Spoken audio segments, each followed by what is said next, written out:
Good morning, people. Christ I am Disciple here, and we're going to talk again about the Snyder Cut. But if you haven't been to this channel before, don't forget to hit the subscribe button and the like button, as well as you can donate via Western Union or MoneyGram. This article was written in inverse by Eric Francisco, and it is another one of those anti-Snyder articles. You can tell again that WB has something to do with this, and these people are pushing this agenda. But I want you to look at particularly what is behind the article. That is the intent, the understanding behind the article. Okay, let's get into it. The Schumacher Cut. The Snyder Cut is ruining one of the best traditions in cinematic history. Let's see what one of those best traditions are that it's ruining, because obviously this is an article geared to not only deter the Snyderverse, but also to deter other fans from asking for movies that they would like to see. Apparently this is a bad thing. As talk of Joel Schumacher's longer, darker Batman Forever builds momentum, let's just call it what it is, a director's cut. The release of the Snyder Cut made everyone forget the term director's cut.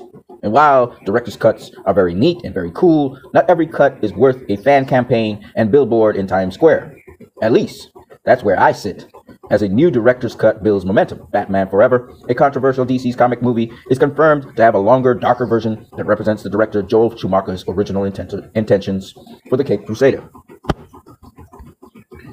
I have a lot of personal affection for Batman Forever. It's the first movie I ever saw in theaters, but I feel fatigue over calls to release the Schumacher Cut. Release the Schumacher Cut. On April 10th, film producer, screenwriter, and actor Akiva Goldsman took part in a virtual Q&A with the Austin Film Festival. The textbook definition of a Hollywood figure, Goldsman's credits include hits like A Beautiful Mind, which is really great, if you guys haven't seen it, I, Robot, 2004, which was fantastic as well, and the Da Vinci Code, 2016. Goldsman has also been a protege of the late Joel Schumacher, having worked together on both 1995's Batman Forever and 1997's Batman and Robin. While the two films were long unfavored by Batman fans for their campy tone, Schumacher's death has inspired a reassessment of the movies, especially in contrast to the firmly cemented gritty tone surrounding Batman ever since Christopher Nolan's Dark Knight trilogy. During the Q&A, Goldsman talks up Schumacher's original version of Batman Forever, formerly called Preview Cut 1, by those who worked on it, that existed prior to edits and revisions meant to lighten up the movie, he says. Batman Forever sort of still has a renaissance coming. I really am interested to see whether the original cut of Batman Forever comes out, because I got to see it recently, the very first one, which was referred to as the Preview Cut 1, and it was really dark. It was pretty psychological. It was a pretty psychological exploration of guilt and shame. I find that there's a lot of psychological underpinnings in the things that I find myself wanting to live in and around. While the Q&A took place back in April, it's only received notice now after making its way to Twitter, where calls to release the Schumacher Cut will likely only get louder and stronger. In principle, I'm in favor of director's cuts, especially for mainstream blockbuster movies that come with 1,001 studio notes, more often than not, hamper a creator's vision.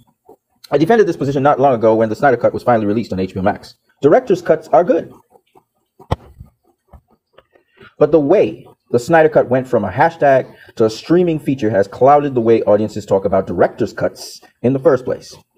It presumes the creative process is a zero-sum game and that the storytellers only ever have one true perspective that never changes.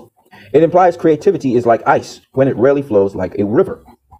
These fan-led movements often devolve into online harassment campaigns, which could easily happen with a release the Schumacher Cut hashtag, but that's a whole other discussion. I'm going to just stop right there and discuss this. So you can see that this guy, he's using the guise of the Schumacher Cut to try to talk about the fact that if that cut comes out, it's a director's cut. It's not the cut. Okay, so he's trying to do that. You can see that almost immediately. The other thing you're seeing him trying to do, and I'm going to expose it, is he's trying to say that fans asking for a cut and deciding to do a hashtag trend, all of a sudden that's a bad thing. No, they shouldn't hashtag trend that. Now, there's nothing wrong with hashtag trending release the Schumacher Cut. I've seen it around a little bit, and there's so many hashtag trends. There's the release the Abraham's cut of Star Wars. Oh, come on, man. They just released it. Okay, so what does this mean? Fans are allowed to do whatever they want, and if their demand is high enough, the studios should listen to them. Okay? Because guess what? Fans pay for the entertainment. So you should pay attention to your customers. That's business 101. So if fans are demanding the release of a Schumacher Cut, then give them it. I'm not saying that a studio should take on every single hashtag, and I'm not saying fans are always right with everything they do. I mean, some fans asked for the firing of Gina Carrozza, and what happened, right? Some fans asked for the disbanding of the Snyderverse. It was a minority, but Warner Brothers listened to them. A hashtag campaign that is toxic is a problem, where fans are demanding something very negative or very wrong. That's a problem. Like cancel HBO Max, fire Gina Carrozza, right? Fans should not launch campaigns unless for absolutely necessary reasons. They have to. They shouldn't launch campaigns that are King Midas touches. Get rid of this guy. Destroy this thing. Let's work together to destroy something. That's just toxic. And then the other thing he went on to say is how these fan-led movements also often devolve into online harassment campaigns. That's not true. I've seen many hashtag campaigns that did not devolve into harassment. So that's not true. And especially with the Snyder Cut campaign that was very successful, what happened was fans confronted people doing these kinds of articles, these kinds of puff pieces, editorials, and exposed them. You know, because I've had many a debate and many an argument. Yes, there's some fans who will say F you and go very caustic and very toxic, but for the most part, most fans, they debate and argue and confront. And, you know, these people don't like to be challenged because their decision when they write their puff piece editorial is law. And now fans are coming out and exposing them like I'm doing right now. While most directors obviously speak favorably about director's cuts, other filmmakers argue that the theatrical versions are, by definition, their versions of the movie. Now, I want you to realize this person is trying to argue a case that that piece of shit called Justice League theatrical cut is canon. This is what he's trying to argue. And I'm telling you, this is, again, another WB spin. Shill putting out stuff. And that's why he started off the whole thing negatively, okay, concerning the Snyder Cut. And I'm going to go into it even more. Marvel nemesis Martin Scorsese says as much in 2019 during the release of his film, The Irishman. The director's cut is the film that released, unless it has been taken away from the director by the financiers and the studio, Scorsese told Entertainment Weekly. The director's cut is the film that's released, unless it has been taken away from the director by the financiers and the studio, Scorsese told Entertainment Weekly. So, the director's cut, according to Martin Scorsese, is the film that goes into theaters unless, he's saying, the director, it's really been taken away from the director by the financiers and the studio. The Snyder Cut clearly is the director's cut of Justice League, because that was hijacked from Zack Snyder, right? By the studio and by Joss Whedon, right? Who collabed with the studio. But we can argue David Ayer's Suicide Squad was a hijacked draft of his film as well. Now, it's a little bit different because David Ayer did everything in his film, and then somebody else came in and edited it, a trailer company, and David had his cut of the film. But the truth be told, that is not David Ayer's vision for his movie. And I will argue the case like this. You hire a director to do a film for you. Once you have started to make that director compromise his vision, because when you bring that director on board, think about it this way. You bring the director on board, you ask him what is his vision for X, Y, and Z. Okay, you like the plan. You should set what you expect from that plan in terms of story and how the director approaches things from the get-go. Otherwise, why the freaking hell did you hire the director? Let's be real. Why? So, if the director does not fall in line with what you want, don't hire him. Because when you hijack his movie by giving all of these studio prerequisites all of a sudden, and you just keep on adding more stipulations as the movie goes along, and you never gave what it was supposed to be up front, then you're in the wrong. And we need a director's cut. Hence the Donner cut. Sadly, the Donner cut, because it came out after Donner's death and after, you know, so many years after Superman 2, we really still don't get to appreciate the Donner cut because a lot of people don't know about it. So most people think of the theatrical version as the version of the movie. However, such a case has changed with the Snyder cut. Let's continue. Now remember, this is about traditions and the Snyder cut ruining that. Okay, let's keep it moving. The director has made their decisions based on the process they were going through at the time. Sometimes, a director says, I wish I could go back and put it all back together. But I do think once the die is cast, you have to go with it and say, that's the movie I made under those circumstances. In his own way, Schumacher agreed.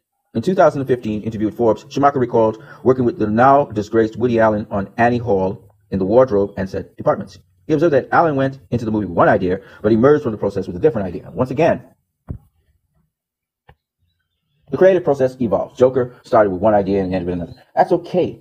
The problem is when the studio jumps in and starts to interfere. When you have a creative process amongst the creators, that's okay. It's a problem when the financials and other third parties are involved in that process and decide to create mandates, and it becomes a problem. Originally, the movie was called Anhedonia. It was about Woody with different women in person's lifetime.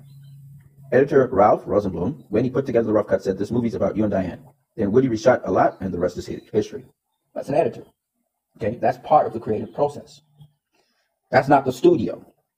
Schumacher said elsewhere in that same interview, "We're never really making what we think we're making. I can't speak for other directors, but as far as I'm concerned, if you keep your eyes open and your ears open, then the movie will teach you what you're making." The movie, not the frickin' studio. And that is where this guy is lying to you. And I'm going to expose his lie.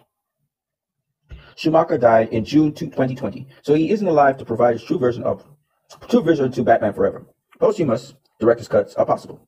The 1998 restoration of Orson Welles' 1958 noir, Touch of Evil, came to be 13 years after Welles died. And for Schumacher, it would be a poetic commendation for his enigmatic vision for Batman to be shared after comic book fans spent years grinding axes. I just don't want to see it as a hashtag.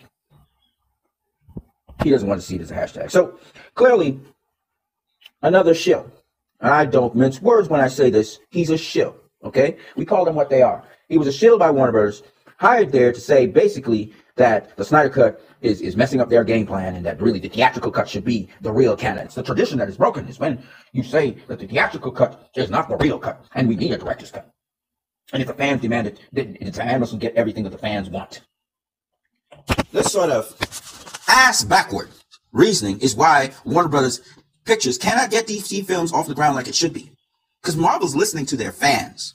Marvel is listening to their fans. The fans demanded that Gina Carano be reinstated to The Mandalorian, and she is back. Marvel and Disney listen to their fans. Elitist, egotistical, sons of bitches, Warner Brother execs Toby Emmerich, Walter Hamada, and Ann Sarnoff are playing power games with the fans. They're clashing with the fans. Obviously, Joel Schumacher's Batman Forever is a Warner Brother property, another Warner Brother property. And all it testifies to is the history that Warner Brothers has had of screwing over directors. So this article is a pure wash-up excuse to try to cover up the fact that Warner Brothers needs to acknowledge that the Snyder Cut is canon and that the DCEU is built around Zack Snyder's movies.